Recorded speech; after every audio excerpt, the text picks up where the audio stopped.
बिस्मिल्लाहिर्रहमानिर्रहीम, अस्सलाम वालेकुम। मैं हूं अब्दुल कादिर और आप देख रहे हैं आपका अपना यूट्यूब चैनल।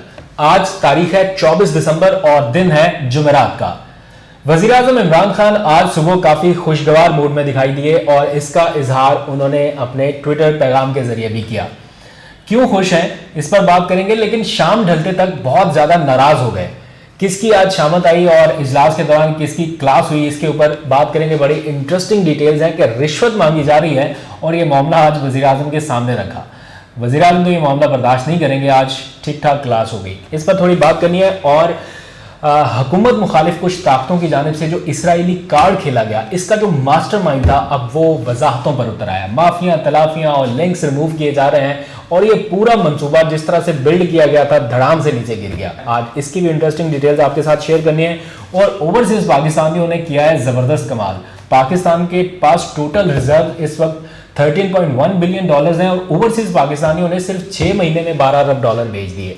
सिर्फ यही नहीं, $20 करोड़ तो सिर्फ ये 3 महीनों के अंदर अंदर भेजे हैं। किस तरह से, ये सारी तफसीलात आपको बताऊंगा। इसी वजह से शायद वज़ीर आज़म भी खुश हैं। और एक जिक्र कर लेते हैं चलते चलते अब से कुछ देर पहले होने वाली एक बहुत ही अहम मुलाकात का। वज़ीर आज़म Imran Khan, army chief general Qamar Javed Bajwa और DGISI lieutenant general Faiz Hameed की एक अहम मुलाकात हुई अब से कुछ देर पहले वज़ीर आज़म हाउस में।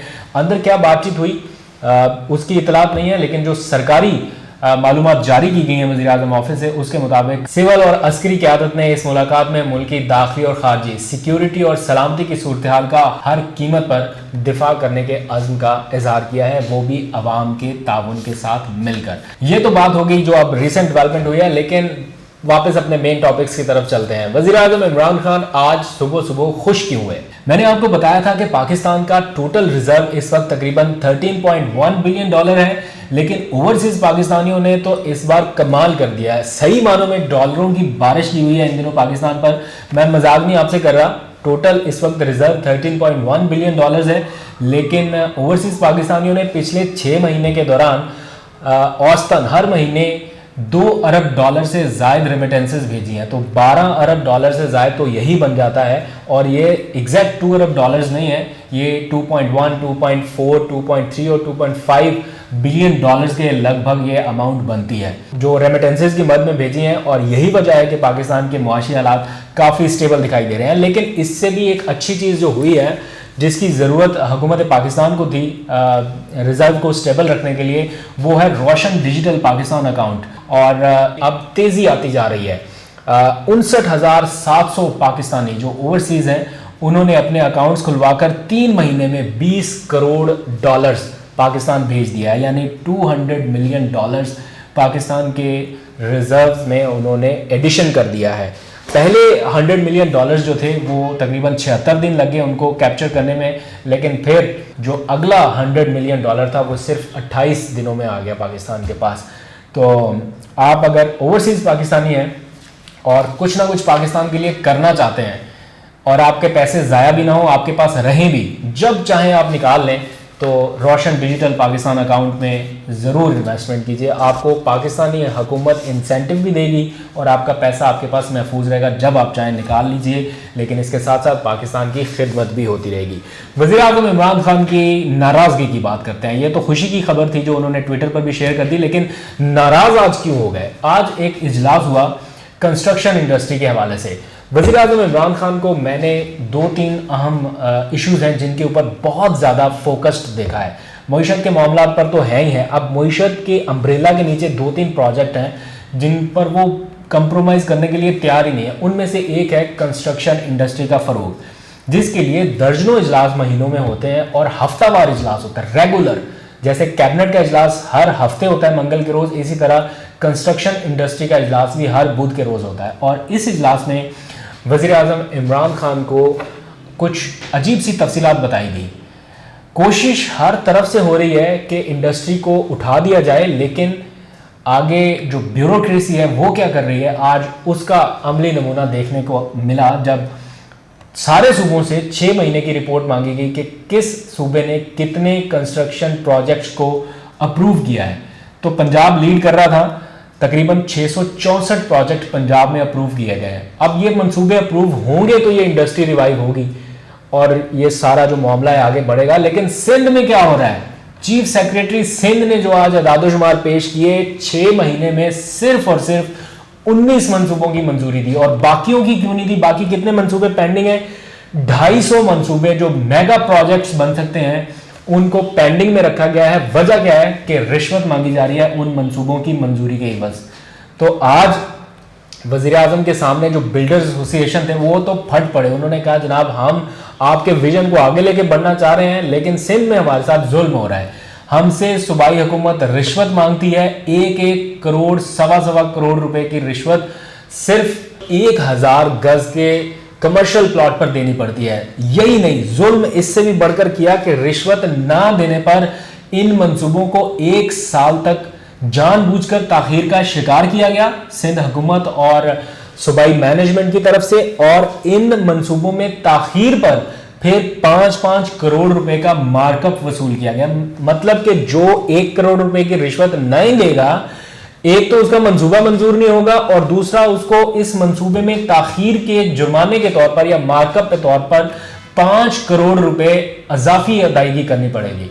तो जो लोग अपना मंसूबा शुरू कराना चाहते हैं टाइम पे, वो 1.25 करोड़ रुपए की रिश्वत दे सिर्फ 1000 गज के कमर्शियल प्लॉट पर, और अगर इससे ज्यादा बड़ा है तो फिर ज्यादा बड़ी रिश्वत। तो वजीर आजम इमरान खान इस मामले पे आज शदीद बरहम हुए और चीफ सेक्रेटरी सिंध जिनकी अक्सर क्लास होती रहती है, आज टिका के एक बार फिर उनकी क्लास हुई। वजीर आजम ने आज कहा कि 2 पाकिस्तान का निज़ाम यहाँ पर नहीं चल सकता। आपसे पहले भी कहा था कि मंसूबों की मंजूरी दें और आज आखिरी और फाइनल वार्निंग देकर आपको बता रहे हैं कि जितने पेंडिंग मंसूबे हैं उनकी हतमी मंजूरी फौरी तौर पर दी जाए, क्योंकि कंस्ट्रक्शन इंडस्ट्री के लिए बैक एंड पे दिमाग खप गया प्राइम मिनिस्टर इमरान खान का। कितनी मीटिंग्स कर ली उन्होंने, कितने लोगों को बुला बुलाकर चीज़ों की अप्रूवल दी गई। 1 विंडो ऑपरेशन, इधर जनाब आबाद की एसोसिएशन आ रही है, इधर बिल्डर्स एसोसिएशन आ रही है, इधर इंडस्ट्री को खोलने के लिए 35 जो साथ में छोटी इंडस्ट्री चल रही है उनके लिए मराहत हो रही हैं। तो पीछे बैकएंड पे क्या हो रहा है? मंसूबों की मंजूरी नहीं दी जा रही। भरे इजलास में आज चीफ सेक्रेटरी की जो इज्जत अफजाई हुई है वो शायद यहां पर बयान नहीं की जा सकती। इससे पहले भी गंदम बहरान के मामले पर उनकी ठीक ठाक क्लास हो चुकी है और आज फिर वजीर आजम ने फाइनल वार्निंग देते हुए कह दिया है, बता दें जाकर जिनको बताना है कि जो भी मंसूबे पेंडिंग में हैं उनको बिला ताखीर और फौरी तौर पर मंजूर किया जाए। ये रिश्वत लेने वाला मामला कंस्ट्रक्शन इंडस्ट्री में नहीं चलने देंगे। वैसे तो और भी कहीं पर नहीं होना चाहिए, लेकिन जो कोर विजन है जिसको लेके आगे बढ़ना है उसमें अगर सिर्फ रिश्वतस्तानी की वजह से मामला पेंडिंग में चले जाए तो ये किसी की भूल है कि इस तरह होने दिया जाएगा। तो देखते हैं चीफ सेक्रेटरी सिंध जाकर क्या पैगाम देते हैं सूबाई हुकूमत को।